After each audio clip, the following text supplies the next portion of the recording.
हनुमान चालीसा की व्याख्या की श्रृंखला में अब हम अगली कड़ी पर चलते हैं।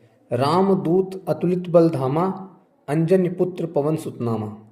अब देखिए, आपको लगेगा कि हम सचमुच बहुत जल्दी करते थे इसको पढ़ने में। जब हम इनके अर्थों को समझेंगे कि राम दूत, तुलसीदास जी क्या कहते हैं कि हनुमान जी कौन है? राम के दूत। आज जब भी कहीं राम के दूत की बात होती है, चर्चा होती है, तो हनुमान जी का ही नाम आता है। उन्होंने ही तो उनको कितनी कितनी जगह अपना दूत बना कर भेजा। सबसे बड़ी बात तो उनकी माता सीता की खोज के लिए गए थे।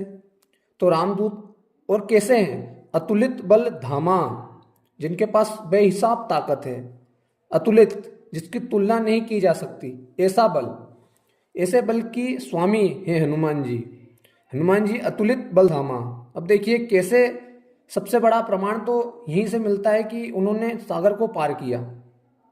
रावण ने सीता जी को बंदी बनाकर रखा था लंका में, और उसकी सोच थी रावण की, और यह सही भी थी कि लंका तक पहुंच ही नहीं सकता जो चारों तरफ से सागर से घिरी हुई हो।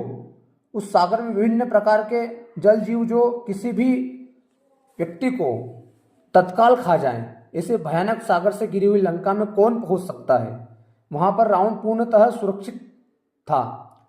यह कल्पना ही नहीं थी कि कोई पहुंच सकता है। तो उस सागर को पार करके हनुमान जी गए तो अतुलित बलधामा, और ये हवा में उड़कर कोई सागर पार नहीं किया हनुमान जी ने। हनुमान जी तैरकर ही गए थे। तो काव्यात्मक रूप से जब हम यह कहने में आता है हमें कि हनुमान जी उड़कर चले गए होंगे, इतना सरल नहीं था। लोगों ने सुना होगा कि इंग्लिश चैनल तैरकर पार किया, सुनते हैं ना? तो ऐसे ही हनुमान जी ने सागर तैरकर पार किया, अतुलित बल धामा। अगर इस चीज को समझना हो कि हनुमान जी में कितनी शक्ति थी, तो जिनको तैरना आता हो वो स्विमिंग पूल के 2 चक्कर लगाकर दिखाए, हालत खराब हो जाएगी। वो स्विमिंग पूल तो ऐसा है जो तुम्हें कुछ नहीं कह रहा, बिल्कुल शांत बैठा है। और सागर, सागर तो होता ही बड़ा भयानक है। भयानक से भयानक जानवर, राक्षसनी राक्षस, उसकी बड़ी बड़ी लहरें। रामदूत अतुलित बल धामा। बल केवल शरीर का नहीं था, मानसिक बल भी कितना। देखो कि इतनी बड़ी राक्षसों की सेना के बीच खुद चले जाना, अकेले। हाई सिक्योरिटी एरिया था अशोक वाटिका, और उसके बाद रावण की लंका, पूरी लंका के अंदर अकेले घुस जाना, रावण की सभा में खड़े होकर बड़े साहस के साथ उसको धिक्कारना, और पूरी लंका को जलाकर लौट कर वापस आ जाना। सोच सकते हैं कभी कि कितनी बड़ी शक्ति चाहिए मन की और शरीर दोनों की को करने, इस कार्य को करने के लिए। आपने फिल्मों में केवल जेम्स बॉन्ड को ही देखा होगा।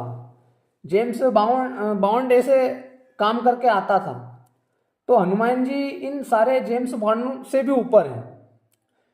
जेम्स बॉन्ड को तो फिर भी सरकार सुविधा देती थी, तरह तरह के हथियार दे देती थी, लेकिन हनुमान जी ने तो अपने आत्मिक बल से, अपने शारीरिक बल से कार्य किया।